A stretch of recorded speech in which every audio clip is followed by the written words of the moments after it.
Welcome in Bhim 99 study. चलिए दोस्तों, आज हम मानव का मादा जनन तंत्र के बारे में पढ़ते हैं। तो मादा जनन तंत्र का मुख्य अंग दो अंडाशय होते हैं। मानव जो मादा जनन तंत्र होता है, इसमें जो है दो अंडाशय होते हैं। मुख्य भाग होते हैं दो अंडाशय। ठीक है, आप देख सकते हैं ये अंडाशय होते हैं, अंडवाहिनियाँ। और ये जो ये दिख रहे हैं, इसको बोलते हैं हम लोग अंडवाहिनियाँ या अंडवाहिका। इसी को कहते हैं हम लोग अंडवाहिका। इसके बाद गर्भाशय होता है। इसके बाद ये होता है आपका गर्भाशय होता है, योनि होता है। ये वाला देख सकते हैं आप, ये योनि होता है। और ग्रीवा होता है, ये होता है ग्रीवा। तो इन सब के बारे में पढ़ना हम लोग को एवं भगोश कोष्ठ होते हैं। स्त्रियों में यौवन आरंभ 12 से लेकर 13 वर्ष की आयु में शुरू होता है। स्त्रियों में यौवन आरंभ 12 से लेकर 13 वर्ष की आयु में शुरू होता है। एक जोड़ी अंडाशय वृक्क के नीचे उदर गुहा में पृष्ठ तल पर चिपके रहते हैं। अंडाशय के समीप से अंडवाहिका या अंडवाहिनी अथवा डिंब वाहिनी निकली होती है। जो ये अंडाशय होता है, इसी के समीप से ये डिंब वाहिनी या अंडवाहिनी, डिंबवाहिका, इसी को कहते हैं, सारे ये निकली होती हैं। यह एक कीप की तरह शुरू होती है। यह एक कीप की तरह शुरू होती है। आप देख सकते हैं, ये ऐसे ये कीप जैसी होता है। फिर से बताता हूँ मीठा की, देखिए ये एक कीप जैसी संरचना होती है। ये कीप जैसी संरचना होती है।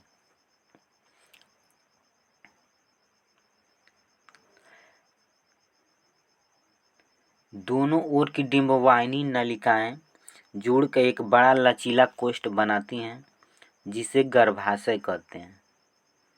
जिसे गर्भाशय कहते हैं। ये आपका हो जाएगा गर्भाशय। गर्भाशय के एक छोटे कोष्ठ योनि है। स्त्रियों में पुरुष के शिशन के समजात क्लाइटोरिस होता है। जो मनुष्यों में शिश्न होता है, उसी की जगह पे स्त्रियों में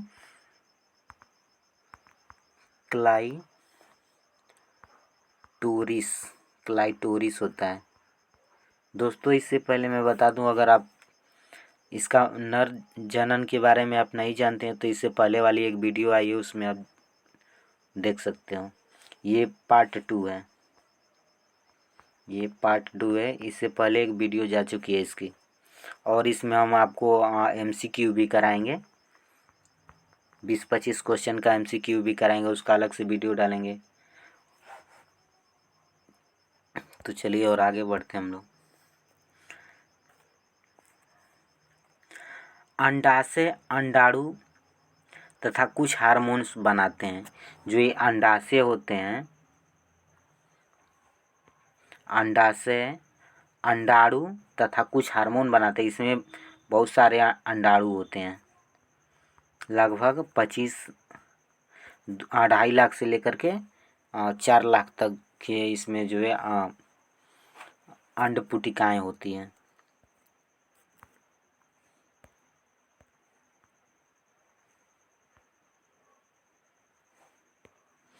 आगे,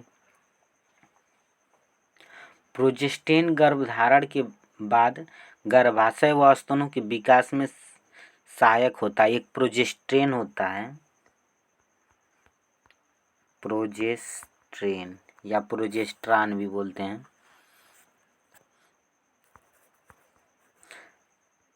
पुरुषों में होता है ईस्ट्रोजन, ये पुरुषों में होता है प्रोस्टेट और स्त्रियों में होता है प्रोजेस्ट्रान।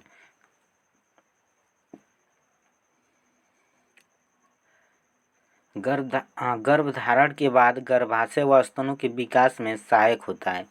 जो प्रोजेस्ट्रान होता है, गर्भधारण होने के बाद जो है स्तनों का विकास करता है। योनि जो है 8 से लगभग 10 सेमी लंबी संरचना होती है। योनि जो होती है 8 से 10 सेमी लंबी संरचना ये होती है। शिशु बालिका में जन्म के समय दोनों अंडाशयों में 2.5 लाख से लेकर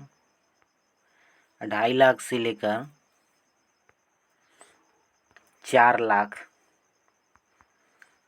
लाख पुटिकाएँ होती हैं। 4 लाख पुटिकाएँ होती हैं।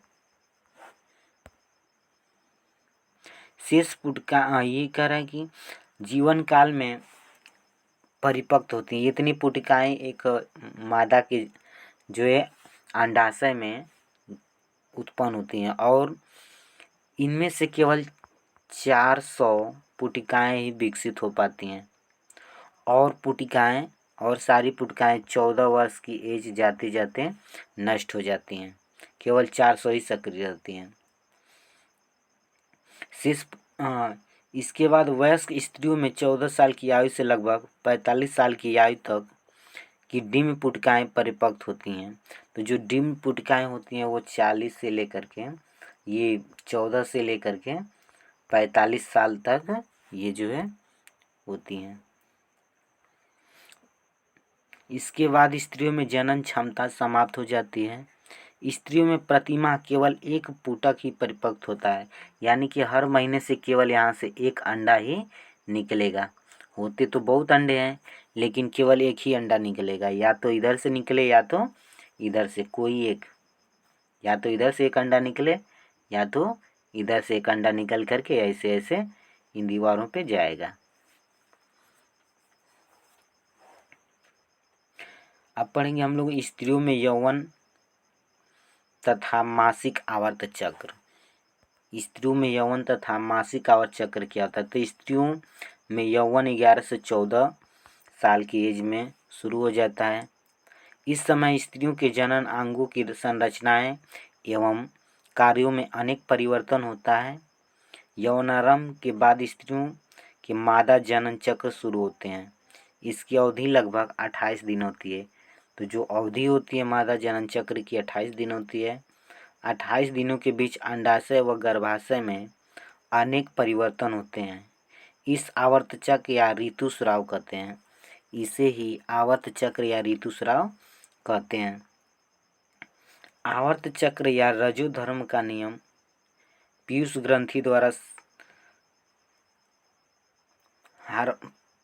ग्रंथि द्वारा स्रावित हार्मोन द्वारा होता है। तो आवर्त चक्र या रजोधर्म जो होता है, रजोधर्म किसके द्वारा नियंत्रित होता है? तो पीयूष ग्रंथि द्वारा। और ये पीयूष ग्रंथि पाई कहाँ जाती है? तो मस्तिष्क में। पीयूष ग्रंथि कहाँ पाई जाती है? मस्तिष्क में।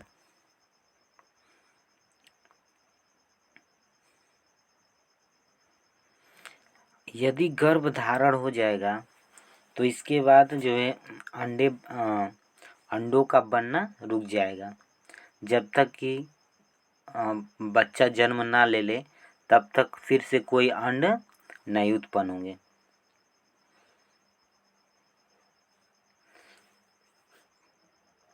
तो चलिए कुछ हम बता देते हैं, यहाँ पे नोट्स दिखा देते हैं आपको।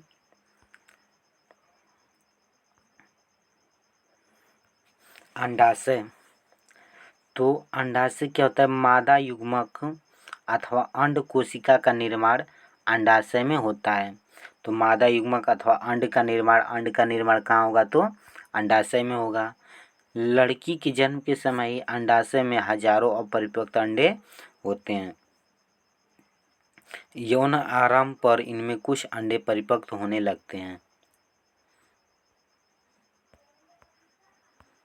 इसके बाद दो में से एक अंडे दोनों, यानी कि दोनों अंडाशय में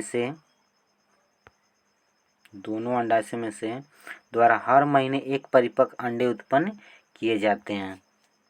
अंडाशय एस्ट्रोजन व प्रोजेस्टेरोन हार्मोन उत्पन्न करता है। तो ये चीज़ याद कर लेना, एस्ट्रोजन व प्रोजेस्टेरोन हार्मोन की उत्पत्ति करता है। आगे अंडवाहिका या फेलोपियन ट्यूब, तो अंडाशय द्वारा उत्पन्न अंड कोशिका को गर्भाशय तक स्थानांतरित करता है। अंड कोशिका व शुक्राणु का निषेचन यहाँ पे होता है। तो निषेचन क्या होता है, तो देखिएगा निषेचन यहाँ पे होता है। यहीं पे शुक्राणु क्या होता है, नर का शुक्राणु और मादा का, ये मादा का इधर से आएगा अंडाणु, यहीं पे आकर के मिलते हैं और यहीं पे जो है निषेचन होता है। इसके बाद जो है गर्भ में आता है, ये गर्भ में आएगा तब जा कर के यहाँ पे ये दीवारों से, गर्भाशय की दीवारों से चिपक जाएगा और यहाँ से अब भ्रूण विकसित होने लगेगा। आगे गर्भाशय, तो यह एक थैलीनुमा संरचना है जहाँ पर शिशु का विकास होता है। शिशु का विकास कहाँ होता है, तो गर्भाशय में होता है। गर्भाशय ग्रीवा द्वारा योनि में खुलता है। गर्भाशय ग्रीवा द्वारा योनि में खुलता है। ये गर्भाशय है, ये कहाँ खुलता है, तो ग्रीवा द्वारा योनि में खुलता है।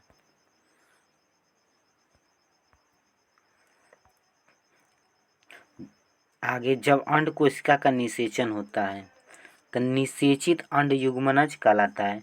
जो निषेचित अंड है उसे कहते हैं हम लोग युग्मनज, यानी कि नर का युग्मक और मादा का युग्मक दोनों जब मिल जाते हैं तो इसे हम लोग कहते हैं युग्मनज। युग्मनज, युग्मनज कैसे बनता है, तो नर का युग्मक मादा का युग्मक दोनों जब आपस में मिलते हैं तो इसे कहते हैं हम लोग युग्मनज।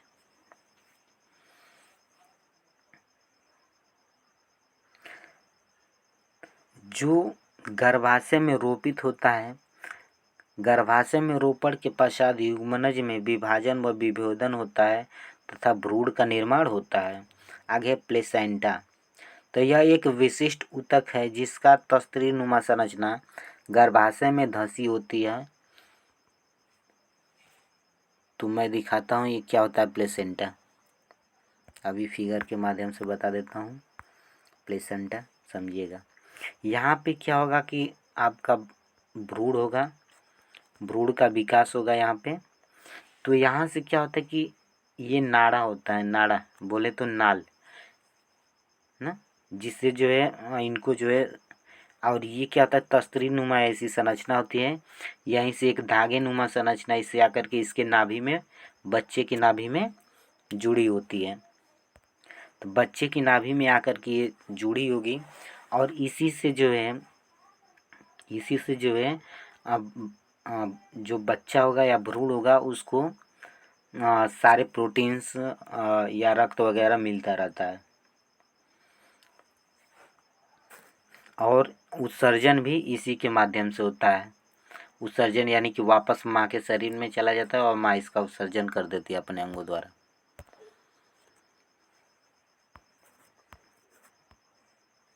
माँ के रक्त से ग्लूकोज, ऑक्सीजन आदि भ्रूण को प्रदान करता है। तो किसके माध्यम से, प्लेसेंटा के माध्यम से।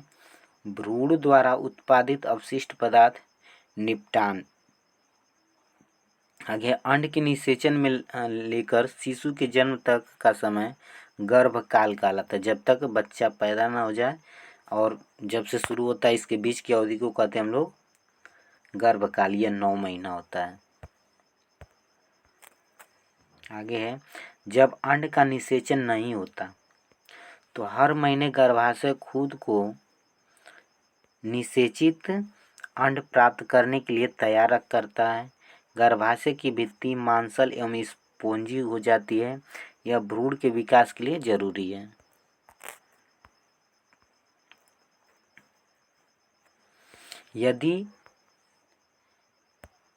यदि निषेचन नहीं होता है तो इस भित्ति की आवश्यकता नहीं रहती है, अतः यह परत धीरे धीरे टूटकर योनि मार्ग से रक्त या म्यूकस के रूप में बाहर निकलती है। यह चक्र लगभग 1 महीने का समय लेता है। इसे ऋतुस्राव कहते हैं या रजोधर्म कहते हैं। 40 से 50 वर्ष की उम्र के बाद अंडाशय से अंड का उत्पादन होना बंद हो जाता है।